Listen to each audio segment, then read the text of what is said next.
Yo, yo, yo. What's up, everybody? This is Kevin Ellip from ksound.com, also artofsound.university. This is a live show right now, so I am prepared for any questions you guys may have. Had words a little mixed up, but um, I'm here to help you guys understand music production. All right. So we're gonna go ahead and get started with several things I want to share with you guys to help you understand how this process goes. And I have a few links, and I get a lot of questions bombarded with all types of all types of questions. So hopefully in this session, I can make it realistic for some of you guys that have those questions. So you guys will see people come on, ask questions. I try to make it visible on the page itself, the channel, which is now okay. So you should see the comments or whatever, questions or whatnot. But anyway, let's get started.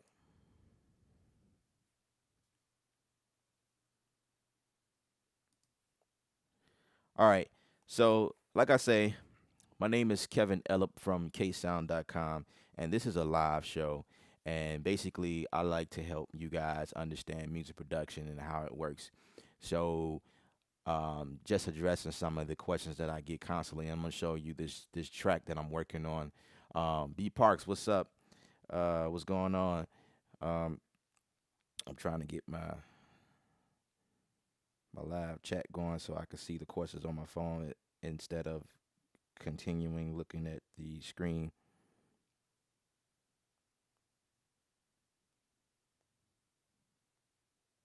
Okay. I guess it'll kick in sometime soon. All right. All right. So basically down in the description area, I have a bunch of links to some of the gear that I own currently. And I get a lot of questions as to what is that thing that's holding my machine studio. It's called a mixer stand, and it's by OnStage. And I have that link in the description area. The MK3, the Machine MK3, and these are some of the items that I love to use to make music production work for me. That link is in the description as well.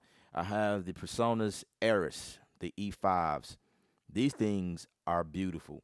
But if you are one that likes a lot of bass in your speakers and you really want it to thump, then these probably won't work. But if you're purchasing these, I say you can get these to get that flat response to me. There's EQ settings on the back of them, and you can just purchase a sub, an additional sub if your living situations allows you to. So if you live in an apartment, um, probably not the best idea, or you can do that and just do it during the daytime. You want to be respectful for the people who are sleeping at night and I had to go to work early in the morning the next day. But it's a good idea to have subwoofers for that bottom end. You know what I mean? The lack of bottom end that you will experience if you purchase these type of speakers. I purchased these speakers because they have a flat response, and I love them. I use them to mix out of a lot. Um, and as far as music production, they may not give me that serious thump that I'm used to, because I usually use Mackey's, the HR 824s. Those are what I have, and I still own those. But I put those aside for a second to give these little things a chance. Plus my music setup situation is a little bit smaller than usual, so I really didn't feel the need to use those. But I will be bringing those back out. But anyway, I love using this blue mic. It's a blue baby bottle. This thing has a very warm sound. It enhances, well, not so much enhances, but it just sounds really good as far as my voice. I know when I'm doing like voiceovers and things like that. It's great for singing. It's great for miking up instruments such as guitars or um, any horn instruments and things like that. Um, I have the Bluetooth by Personas, the Bluetooth DPV2. This thing is pretty old. It's been out for a while, but this is what I recently did a review on, and I am coming out of it right now as we speak. And yeah, so it sounds good to me. It's straightforward. It doesn't have any additional settings on it. It's just a phantom power, a phaser switch. You got your pad, and then you got your 80 hertz, your roll off, um, which is which is cool. It's just a straight preamp. It's not the one that has a compressor or EQ settings or anything like that. It's just straight tube, straight preamp. Then you have you can control the tube drive, how much you give it. So it's pretty cool. I like it. And then I have the Studio Mobile 192, which is the interface. A lot of people were asking me if this tube here is a interface. It's not a interface. It's just a tube preamp. That's it. You still have to plug it through your interface in order to get the sound. So I have the 192, the Personas 192 mobile here. It's a two. It was actually four mic pre on here, I believe. Um, and then there's additional inputs on the back of it. The cool thing about this is it's a beast for the size that it is. It's the mobile version, but you can still power up three sets of monitors through it, which is pretty awesome. Like, dude, like you're not going to find that in a mobile situation. That's more so like your rack mount interfaces. But this thing is like a powerhouse by itself. Personas has a flagship. I think it's quad. I don't remember the name, but they have a flagship model, and it's supposed to be even more awesome than this. But I like this so much that I'm rocking with it. Plus, I don't have the funds to go and update like that. I just got this. I had this for maybe a couple of years or so. I don't remember when I bought it, but Kane Beats and Vision, what's happening? There's more to production than just making a 4-bar loop. Absolutely, and we're going to go more so in depth um, in that a little in a few seconds. Frank, what's up? Bless you, bro, for a quick response. I try to be very quick about any responses that you guys have questions about. I have the app on my phone, so anytime you guys comment to my videos, they come right away. The notification pop up, and if I have time, I'll go ahead and just answer them. So I try to be real good about that. YouTube videos, the response rate it tends to be like people that get back with you in a month or even a year. You know what I mean? And I wanted to keep interactive or whatever with you guys, and that's one of the reasons why I do these live events every here so often. Moving right along, there is this hard drive that I like to use. Is by G Drive. This version is the E Raw. This is the E Raw version. It's not just a regular drive, but this is the not the regular G Drive, but this is the E Raw version. And this thing is bananas when it comes to I think I own this thing for about a year, and it has never gave me any problems or issues. It's quick. I think it's 7,200 RPM. So when you're looking for hard drives, you definitely want to look for that speed in a hard drive. 7,200 RPMs is especially for production, because you need that type of that type of speed to work with you when you doing streaming from your hard drive, doing music production, or even recording vocals, that type of thing. You're going to need the drive that's going to keep up with what you're doing. If it's any slower than that, I think a 5200 is okay. That's what they come stocked in our computers now. Well, at least this one came stocked with 5200. I have to upgrade it with the SSD. I haven't did it yet, being lazy, but I'm going to do it.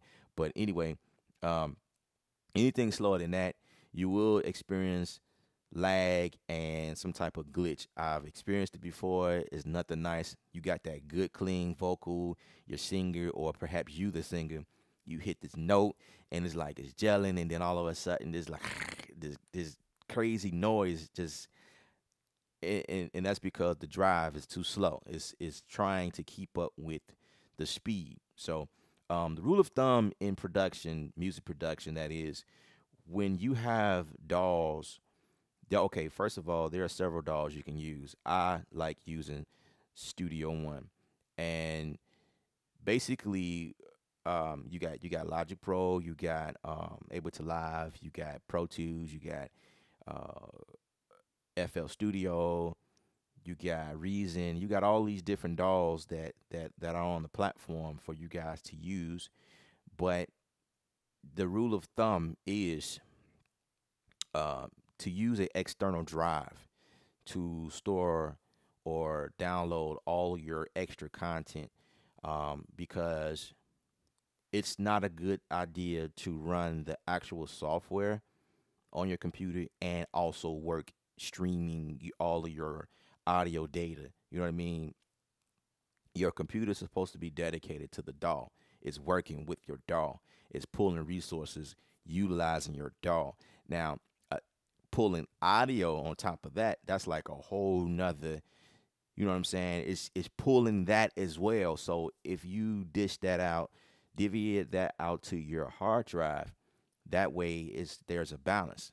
You know what I mean? So that's the reason why I use external drives. I have another 1.5 terabyte. It's a lacy drive, by the way. I don't have that link in the description, but I have that drive um, used as pulling library. You know what I mean? Everything. I got my contact library, um, all of the other audio that I'm using, the extra content that's coming from Studio One, that's on a separate hard drive. So you want to get in that practice so that when you running things, your CPU is not hitting the max because you got all these things going on. Definitely, you also want to make sure that your computer is getting the like memory speed. I have mine's maxed out at 16 gigs. That's the memory. There's this is an iMac, by the way. This is the old 2009, I want to say 2009 model, and there's two sticks of uh, 8 gigs in there, and it's running fine, and it's been running beautifully all this time. Um, if you have a MacBook Pro, I think the maximum for that is 8 gigs. Don't quote me, but that's the last I remember. You can max that out to 8 gigs. Um, if you're working with a PC, you just have to get with the manufacturer details, the specs. Maybe look it up online to see how much your computer can handle. I'm not familiar with the PC world, but anyway, um, I see a few questions come in. Let's take a second. Uh, Nicole, a question: would you say learning the piano helps with music production? If so, how many lessons? Um, that depends on. I would say learning piano definitely will help the music production. Absolutely, it helps to have knowledge in the area of study, the area of interest. You definitely don't want to become a doctor and know nothing about how the heart rate and you know what I mean, and just different migraines, or you definitely want more knowledge, but you don't necessarily have to be a pianist. You know what I'm saying? No one is saying you have to have a classical background. Understanding your DAW is the major thing. It's not a big requirement to know piano. It just helps. It definitely helps to know, because if you know how to play, then you have a different approach. So there's like different levels to music production. You know, someone who don't know at all versus someone who knows. So obviously, if you know how to play, your production can go to the next level. So as far as like how many lessons, I'm not really sure. That depends on you and where you're learning and your curve. A lot of times you can find out how to play the piano on YouTube. You know what I'm saying? There's a lot of videos that shows you techniques and things that you can learn, like scales and um, chord techniques, progression. And if you're following me, I don't really do that much of that. I probably need to, but um, learning what chords work with what chords, and that's all respect to the scale that you're in, knowing what major chords are and minor chords are, that type of thing. Melody, understanding what melody is, and just beat placement, and all of that stuff is actually, well, not in detail like that, but the gist of it, just the basic theory, basic music theory, music production theory. I want to clarify that basic music production theory I teach on my website, Art of Sound University. So Art of Sound is spelled with two D's. So ARTOFSOUNDD. There's two D's. University.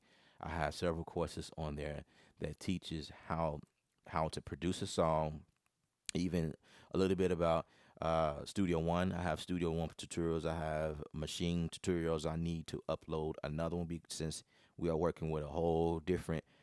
We're working with a different brain right here. The MK3 is like the hottest, the greatest right now.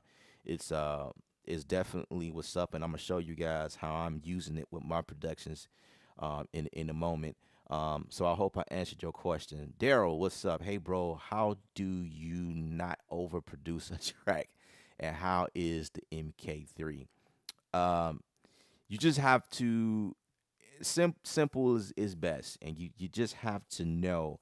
But how do you know? That's a great question. For someone like me, sometimes I can overproduce a song, and it's one of those things where when you are at a point where you doing too much, take a break, take a second, walk away, maybe sleep on it, come back to it, and you listen to it and be like, no, that's too much. I'm doing. Let me take that out. Blah blah blah. You know what I'm saying? The whole concept with me, I know, is to make a song sound full. You know what I mean? That's my whole thing. And it doesn't need everything you find pretty cool. You're going through your sounds and you're like, "Ooh, I want to add that in there." You don't necessarily need to add everything. Save it for the next song. You know what I mean? So I think I hope that helped. Frank says, "Do you use a separate USB input box where everything is plugged in, or everything is plugged into the Mac?"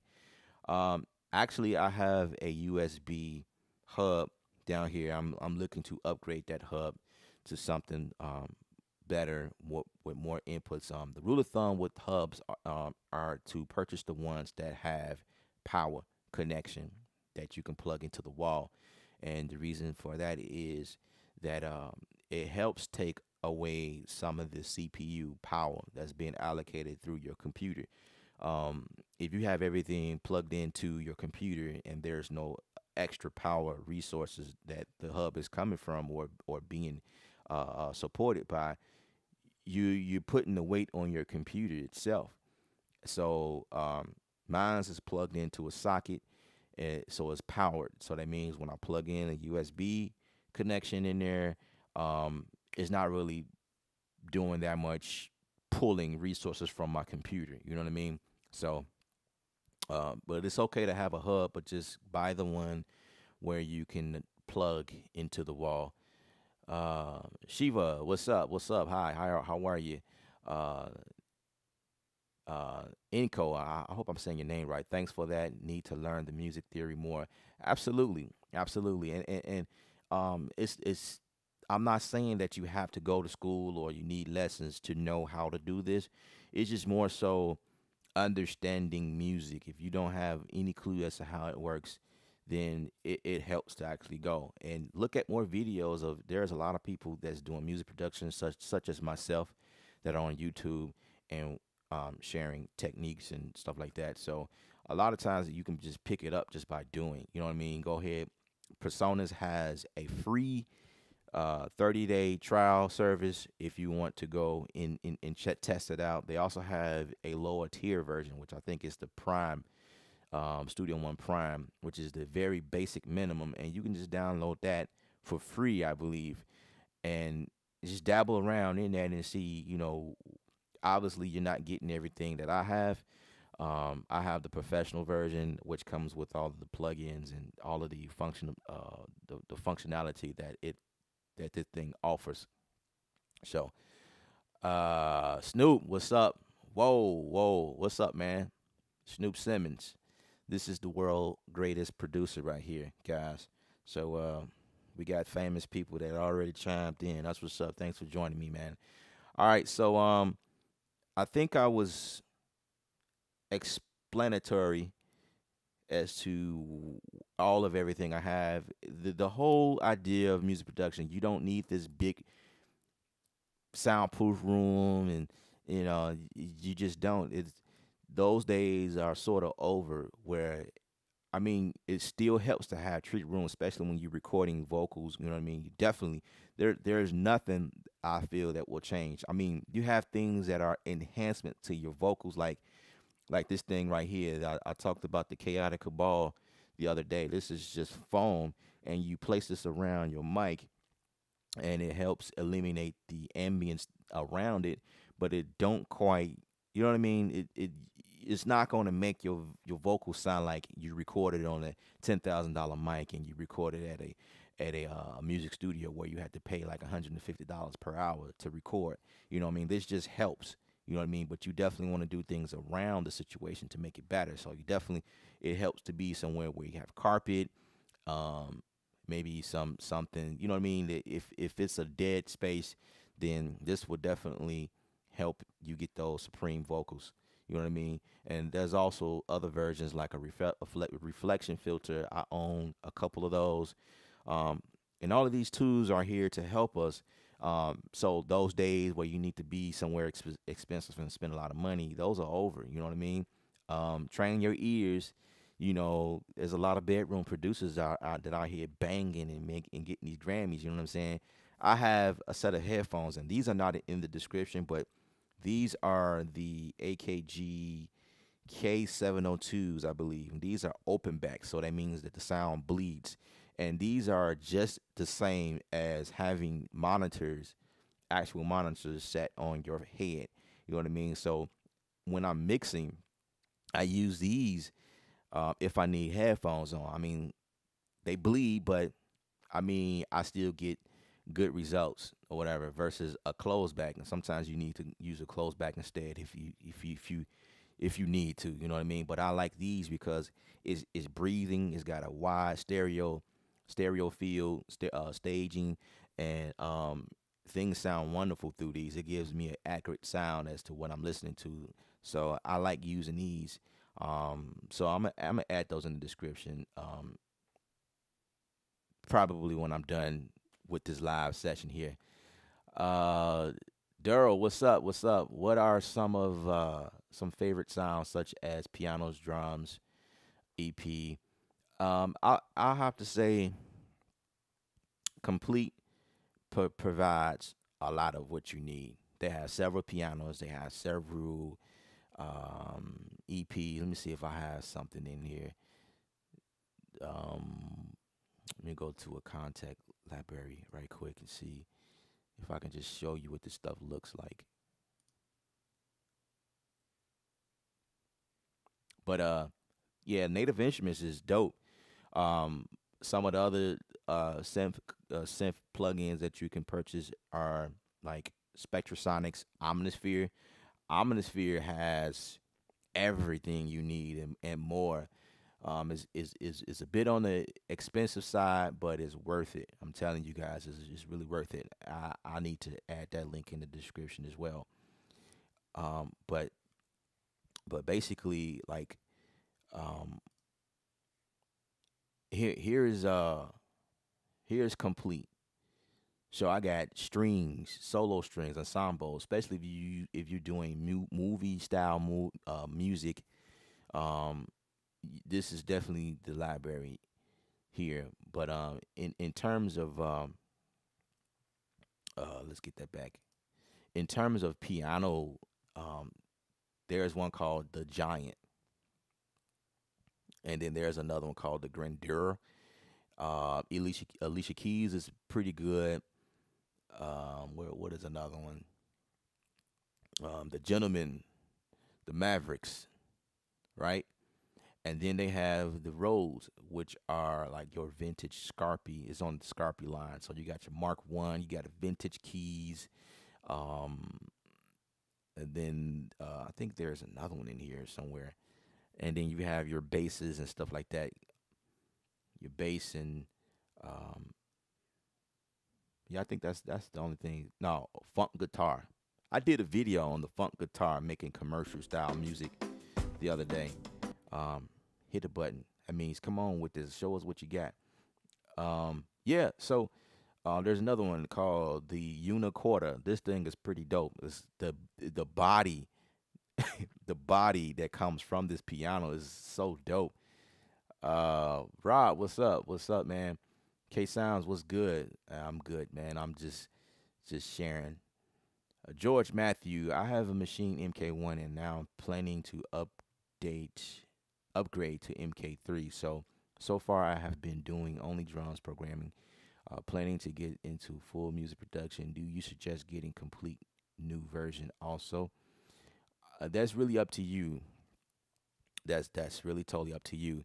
Obviously, from the MK1, there's a huge difference as to where we are now. So MK1 and then MK3. So I get a lot of questions like that. So if you thinking to upgrade, big ups to you. That's definitely a thing to do in terms of upgrading. That now, if you had a studio, the Machine Studio, a lot of people don't really feel like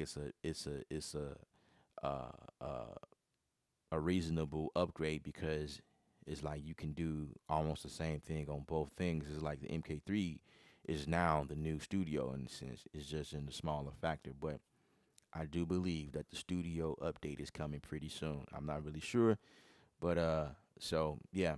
I haven't got any notifications as to if it's coming out or if they're working on it. So I don't know. I'm I'm I'm in the blind state right now. But as far as complete, um, I mean, obviously, I try to keep up with complete. They always updating new sounds, new instruments, or whatever. So I mean, updating you won't regret it. You definitely won't regret it. So yeah, I would suggest doing that as well. Rob says keyscape for pianos, nothing else you need. Yeah, absolutely, I agree. Um, None of those contact pianos come close to Spectrasonics. It's all preference. You know what I'm saying? It's all preference. Spectrasonics, they have a different sound. You know what I mean? They're doing something totally different. Um, it's just a different platform. You know what I mean? And it's just really all about what you're into. You know, so um, yeah. Frank says which version of Studio One allows VSTs. I want to say now I have the professional version, so obviously that works. I want to say the tier below mine's would actually work as well. Um, I can't remember. It's Prime, then the artist version. I believe the artist version supports VSTs. I'm not sure. If not, then they have a they have a way where you can purchase the compatibility, the VST compatibility. I think I know it. I know Prime doesn't come with MP3 bounce support. Like you can't export your MP3, so you can purchase that support. You know what I mean? I'm not really sure how that works, but yeah, don't quote me on that. All right, so let's get into showing you guys this song that I'm working on, this project I'm working on, and I'm gonna try to briefly explain as to like exactly what's going on. And I hope you guys can hear me well, and I hope that my computer the strength is good. It says it's good. Okay, cool. So every time it says it's going bad, and that's when we have problems. All right, so let's start this from the top. And I started this project like a couple of days ago. I haven't finished. I'm still working on like where I want to go with it. But here's how it sounds.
So that's where we are.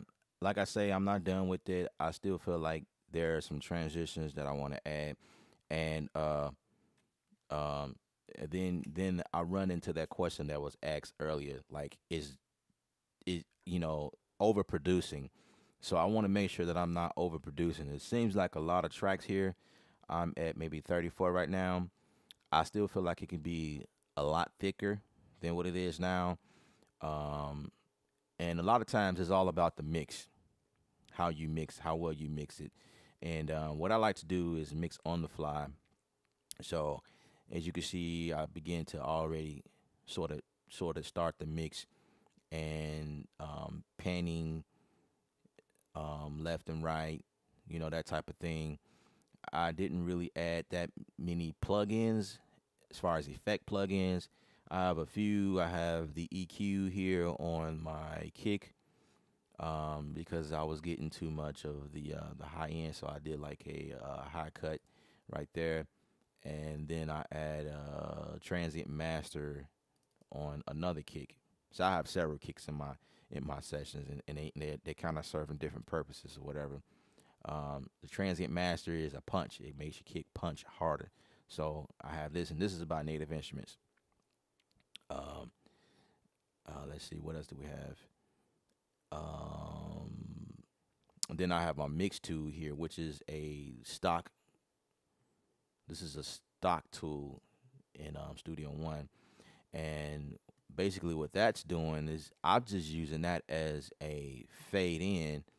It's automated here, so if we can like zoom in here, so I have it where it's automated. It's kind of like doing like this glide is introducing a different or a new sound, making it a little bit thicker. I need to get rid of that. Get rid of that. Boom, boom, because I want that sound to stay in there. I did feel like it cut out. Um, so basically, I am using several instruments here. I have the synth master. Um, I have Silent One. I have the Contact Library.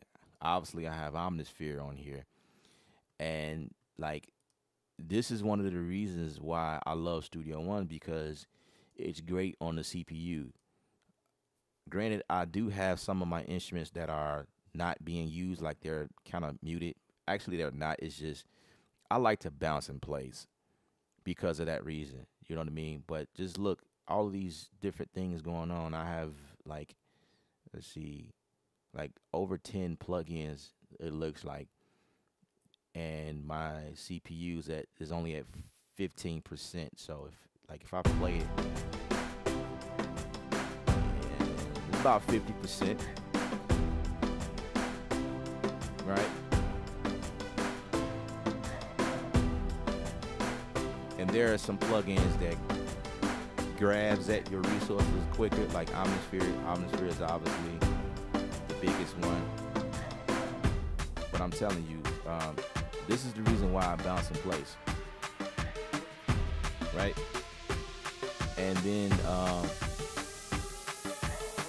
so I had a question on here. Do I like the complete? Yes, I do. I like the complete control. This thing is sick. I like the way that it corresponds with the machine here. Like pretty much everything that I could do on the MK3, and I can just turn around right quick and do whatever I need to. Like instead of doing like this, although I still kind of do that, I'm kind of just used to that. But um, I love it. I love it. It just makes production sense to me. Um, of course, I'm using the machine. Uh, I have pretty much all of my drums I'm using through machine, and everything is sequenced the way that I want it. Um, and these are two different workflows. I want to point that out. And I said that many times, but these are two different workflows. So you have to understand the linear style, which is Studio One, and then you have to understand sings, working with sings and patterns in Machine. So once you understand how Machine works, you can set your sings up where it correspond bar to bar, if that makes sense. So that like because you can also unloop. Like in here, everything is looped. Say you set 4 bars in here, but if you want to make a song mode, you have to turn off the loop, and it actually follows. And unfortunately, it's not like when you duplicate one section to another, Machine won't necessarily follow that protocol. Maybe down the line there will be some type of scripting or some type of link where when you make changes in here in your session that it also like Machine will follow. I can imagine that that's a lot of work to do something like that. Like maybe there's some type of I don't know coding for each DAW that because there's obviously something that's going on now because with the new MK3 you can actually control Logic. I've been in Logic and I love how it controls like automatically the transport functions works. It just works. In Studio One, we're not getting that, and maybe that's something that Studio One will be updating or upgrading to in the future that makes it work with Machine, or maybe Machine needs to do something extra specifically for personas. I'm not really sure how that works or what's going on, but um, yeah, but that's just the workflow right now. That's just how it is. Let's get caught up in some of these questions. Um, so there was Daryl that asked, um, how do you like the complete control, and do you think they'll come out with an 88 key? I'm not really sure. I'm not really sure about that. I was told that they were not, but I'm not really sure how true that is. It would be cool if they come out with an 88 key for those people who had a 88 key for the Mark One version, and if they got an 88 key for the Mark Two version, it's a no brainer. You know what I mean? But I'm not sure. I don't know.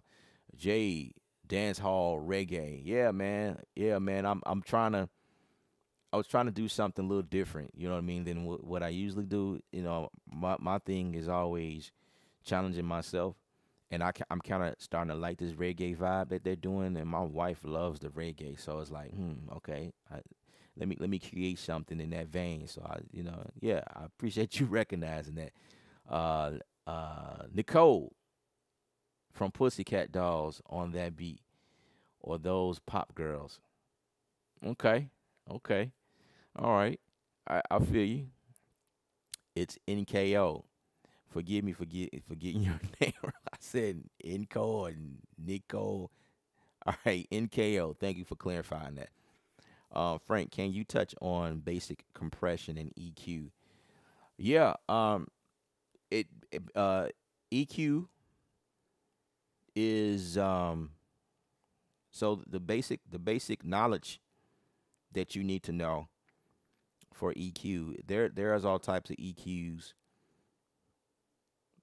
You have some by Waves. You got some from Slate. Um, you got some by Native Instruments.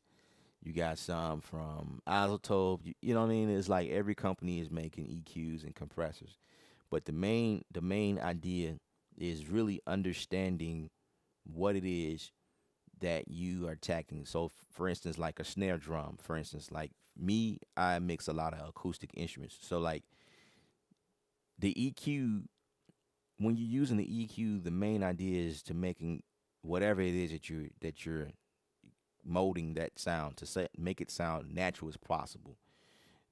In some cases, you need to boost frequencies, but in a lot of cases, you're cutting frequencies. So, like a snare drum, a lot of times there's like a ring. sound in the snare drum. And so what I try to do is I'll go in and find the ring. And I actually talk about this in my mix course on artofsound.university. There is I'll boost the signal and try to sweep across the different frequencies. And then once I find it, I kind of like trim it to where it only hits that ring sound, and then I bring it out, I cut it out. You know, that's how I use EQ. For this EQ that I've shown you guys inside of this session here. For instance,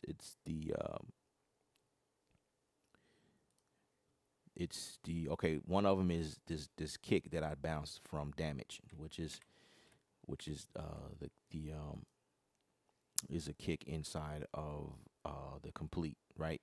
The name of that drum is Damage. This is the Damage drums, right? So if I solo this, right, this is the original sound. It's bright. It works. I love the way it sounds. But for this project, I didn't want the high end. I wanted to sound more muffled and more like bottom, like it's hitting from the bottom. And I didn't care for the high end on it. So I just cut the high, right? And then, or for the other kick that I have, which is somewhere down here. Where is it? I think that was it. I thought I had 2 EQs in here. Oh, that was a transient master. Okay. For bass and drums, again, I teach that in my mix course on artofsound.university. A lot of times your bass and your drums are fighting for the bottom frequency. So a lot of times you would need to make a decision as to who's going to carry the song. Is it going to be your kick drum or your bass? Whichever one is going to carry the song, if you feel like the kick is the force, the drive that makes the song move forward, then you might have to cut some low end on your bass. How much of it, I don't know. But the cool thing about Studio One is I didn't even add a bass in here. So that's one of the things I need to add to this project. The cool thing about Studio One is in this EQ, I can also sidechain another EQ. So I can sidechain this EQ with whichever the bass is, and it will give me an analyzation as to where it is on the spectrum, and I can choose to make a dip in my EQ right here. That's pretty cool. Like, I like that. So I can see and make decisions based on what I see and do a cut so that my bass can come through or my kick can come through a lot better. You know what I mean? And then you also have the other thing, which is the sidechain using the compression method, where even though you're using compressors, you're still kind of in the EQ range in a sense, because now you're ducking your bass so that your kick can follow through with the punch. So you're ducking frequency in a sense, so that, you know what I mean? So I don't have a compressor here, but the rule of thumb with the compressor is to compress a signal to make it louder, and the low sound louder, and the higher sound that is a little bit out of whack, bring that at a respective level. Is really gluing everything together. And that's really how a compressor works. So for instance, maybe I can grab a compressor right quick just to show you right quick. But I go in detail about this in my mix course. So say for instance, so I have control my threshold. You give it a ratio.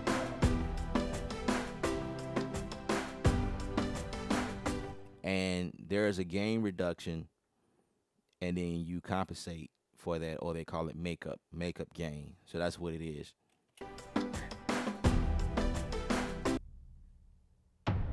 right? And if I want to over exaggerate, this is what it sounds like,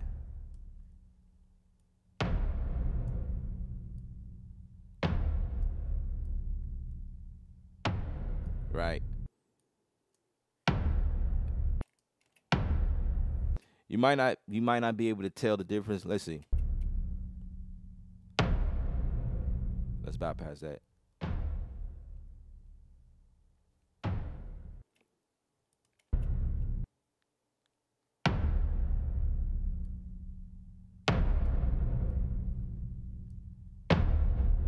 Right.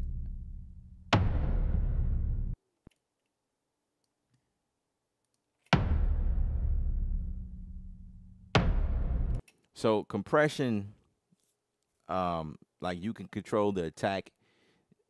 The attack is like how quick you want it to smack. The release is how long it takes for the compressor to stay engaged and disengage.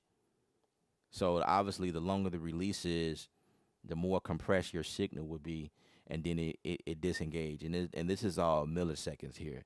You know what I mean? If there's a short release, it's only going to and quick, hit and quit, right? Longer release is going to stay engaged over time, over a period. And then all of these other functions, the ratio is how many decibels you give it of how many decibels you give it according to each decibels. I forget how to explain that. Your threshold is pretty much given is like how much of that you're sending to the compressor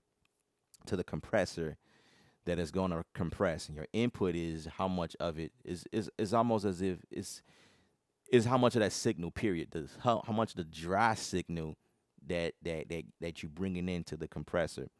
um and that's really the basic. If you don't get it, I'll have to break it down another time. But again, I teach this in my mixing course on artofsound.university. Let's get back to some of these questions. Let's see.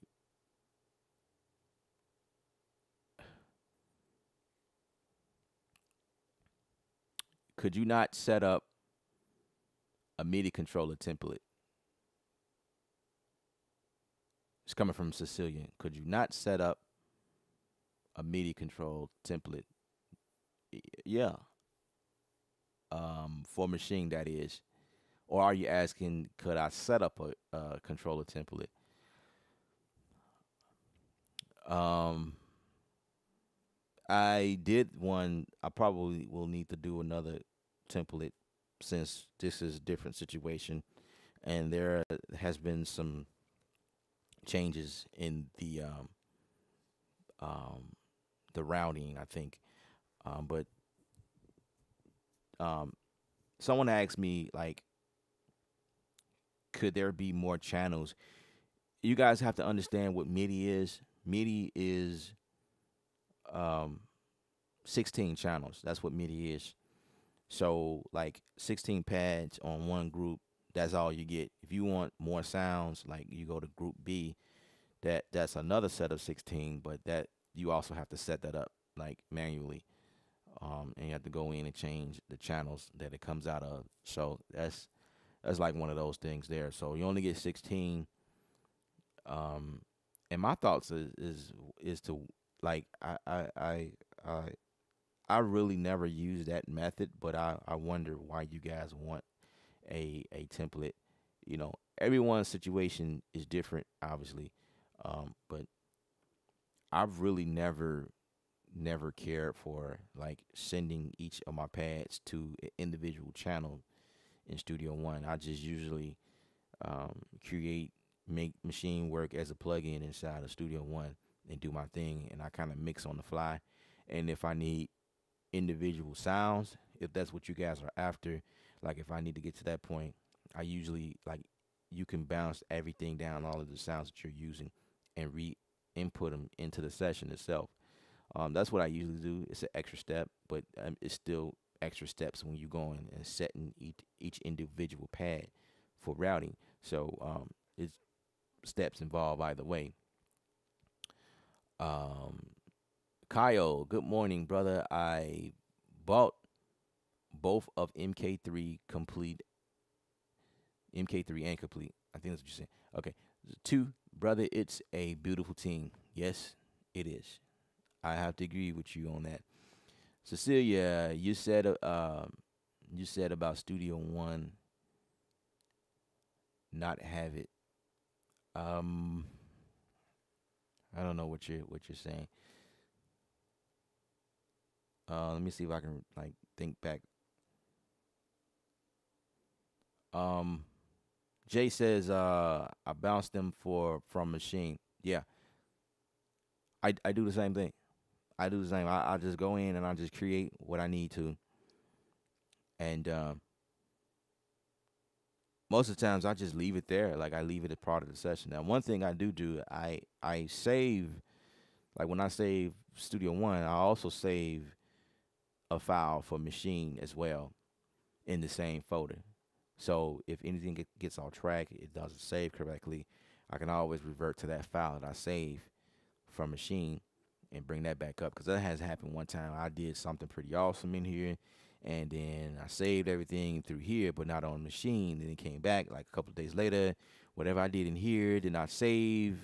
Like I don't know what happened. So I've gotten into a habit of also saving, because when you bring it up as a plugin, keep in mind that you can also um, machine the actual machine, the software is a full on,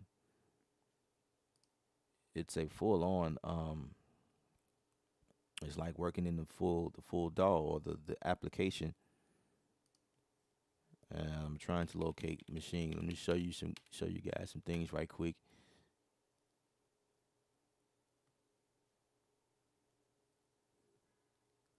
Here's Machine. Okay, so here's Machine.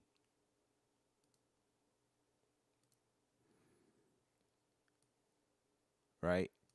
And so if I go here at this drop down arrow, it I can save the file as just as if you was to go into Machine as a standalone application. I can save as, right here. I can edit, can change my view, you know. I can do all those things. So all of that's still available to you.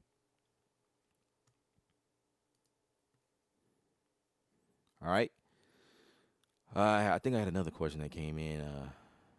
Brad, good morning. Good morning.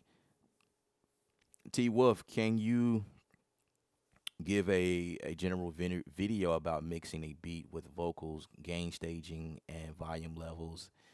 Not all your secrets, just some basic understanding. Actually, there is a course that I have specifically for that. I've gotten that question several times, and there is a course that I have. Maybe like if I was to go to the website, maybe I can show you guys like what's going on. Let's see. So basically, there is a link. It's a card link actually in this video. Within this video, I said that twice. But if you go to this link, Artist Sound, I have a free music production course for you guys. There's like this little icon at the top. It's like a little information icon thingy sitting at the top of the video. You can go there, and there's actually a link to a free course on here, so you guys can get started with the free course. And if you want to go further, there is other courses I have on the site, and here is a mixing, vocal mixing course right here. So, um, there's about 9 lessons in here within this course, and basically these are videos that, and it's similar to what I'm doing now, where I show you guys the screen and camera angle or whatever. Obviously my setup was a little bit different because I did this before I got all these cool toys, but it's still the same concept. And the whole thing, the whole idea about behind music production is it doesn't matter what DAW you're using. So if some of you guys on here and you just watching, and you like to work out a reason, great. I appreciate you for hanging out, because my whole idea is music production. It's not Studio One music. You know what I mean? It's music production, and that means it doesn't matter what DAW that you're using. You know what I mean? So hopefully you guys like grasp that. I hope you guys. Some of you guys did, and some people's they steer away because, oh, he work in the studio. I don't have Studio One, so I'm not gonna watch him work because it doesn't pertain to me. So yeah, there's a course for mixing. All right, Geary tuning sound is important in sound design. Absolutely, that's something that I'm doing a lot. I do that quite often, as a matter of fact. So Art of Sound dot university. There's links around this video that points you there. T Wolf, thank you. I'm gonna check that out. Absolutely, absolutely. And when you purchase the course, I am here. If you got any questions, if you want to set up a private Skype meeting or whatever, I do those as well. So I'm here. You know what I mean? So like you guys have like private support. So after you bought the course and got questions, it's not like, yeah, you buy the course and that's it. You better like pick up your understanding from that point. No, I'm here. I'm here for you guys. Email me, let me know how are you learning, or if there's any other information that can help. 9 times out of 10, I am gathering information that will help create another course that will go in deeper depth as to what we're doing here. So yeah, I definitely I appreciate sharing with you guys. I hope you guys got something out of this live stream. If I left something out, let me know. Maybe I can build up a topic for the next time I go live, and I can address some of those questions that you guys may be having. And once again, I appreciate all of you guys that are supporting this channel. I try to keep you guys informed as to new production techniques or tips, anything that I feel that can be very helpful. Of course, I am doing a lot of Studio One stuff on here, but a lot of times it's if I show you guys something, I'm sure there's a way that you can do that same exact thing in the DAW that you like to use. So it's not anything lost here. It's just music production, just showing you guys techniques and faster way and easier ways and smarter ways of working. That's the goal here. Frank says, do you mix some stems for gospel multitracks? Yeah, I'm one of the founders for gospel multitracks, and I mixed majority of everything that's on the site. So there are some mixes that's on that site that I have not mixed or whatever, but majority of it is coming from mixing it in Studio One. And yeah, so that's me. That's a lot of that stuff is coming from me. Kyle says thank you. I'll check it out. Yeah, absolutely. I appreciate you guys. So this is the song we was working on. I was gonna make some changes or whatever, but I need to see what I want to do to it. But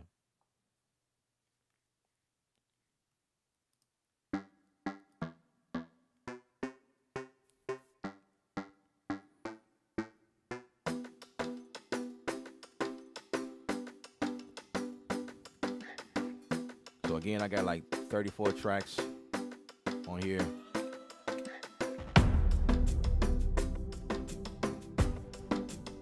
I got that compressor on here. Let's deactivate that. That's not what I wanted.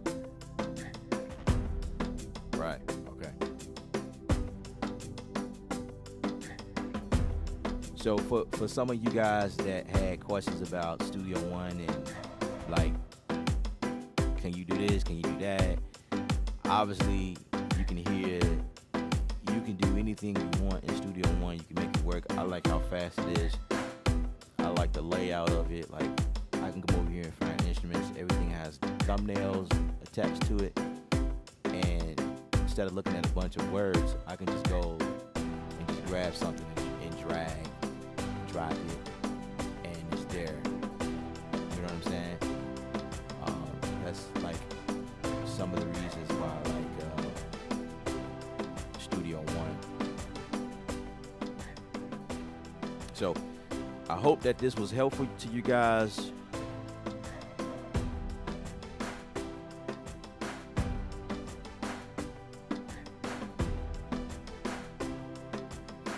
Clinton says, can you do a course on different ways to program drum patterns, breaks, and fills? Absolutely, I can do that. That's a great idea. Jay said that need to drop before the drums. Gary says how to match the vocal into beat. What things are needed?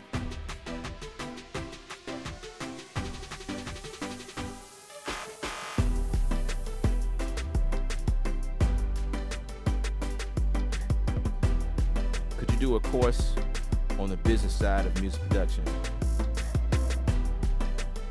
Yeah. Absolutely. As a matter of fact, you can start off by getting my branding course, which is how to brand yourself. So like I can talk about music production, the business side of it, um, but then like you're gonna also need to know how to brand yourself as well because that goes with business. So that's a good idea. I can definitely like come up with some information to share with you guys for music business. Um, there's a couple of videos that I did over over the past that I touched briefly on. There. I had someone like a music business specialist. Um, she came, and this is when I was doing like interviews. I haven't did an interview in a while, but she was one of the guests on the show, and she shared some things to look out for as far as like music production business, working with attorneys, um, copywriting your music, that type of thing. But yeah, I can definitely go back over that and revisit that and kind of put something together for you guys. Absolutely, that's very important. Um, and The question with how to match the vocal into a beat is all about how the vocal is being recorded. And um,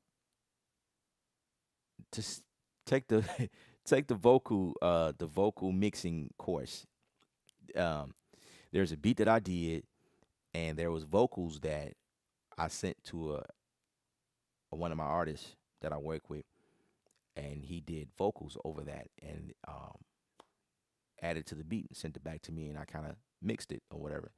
And I did that in the course, showing you guys the approach and how we went about that. So if you want to know more about mixing vocal into a beat, that's what's up.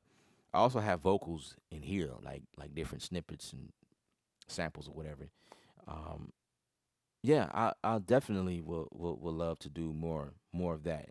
I'm seeing you guys questions coming in, and it's kind of like motivating the next video or series. So that's what's up. Um, I'm on your website now, scouting. Bless you, bro. Appreciate that. All right. Once again, I thank you guys for hanging out with me. Um, you guys were awesome as always. I appreciate the love that you guys have shown me. Um, I love what I do, and hope you guys that are watching have that same vibe. Music production, just trying to get better at it.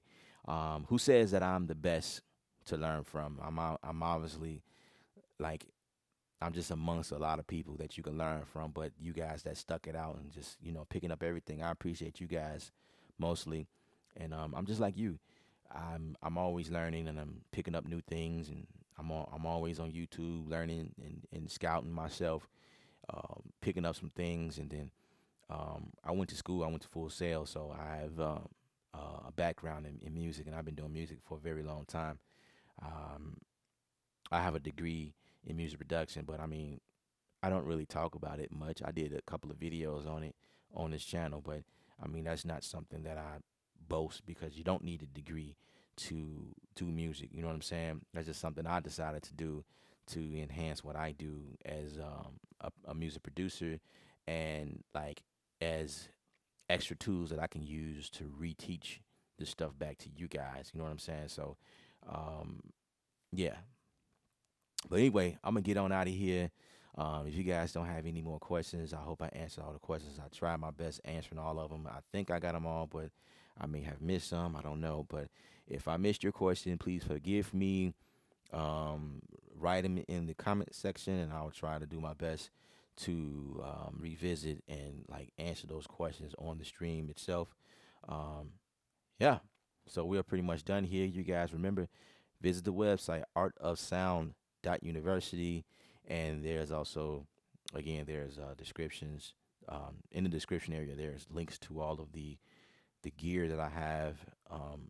And I will be updating that real quick about some other things that I mentioned in this video that I did not put in the description area. So it's been fun. My name is Kevin Ellip from ksound.com. Ksound.com is another extension. Ksound is what powers Art of Sound, just so you guys understand. So, yeah, Ellip from ksound.com. Remember, music is art. You're the artist. Paint your picture.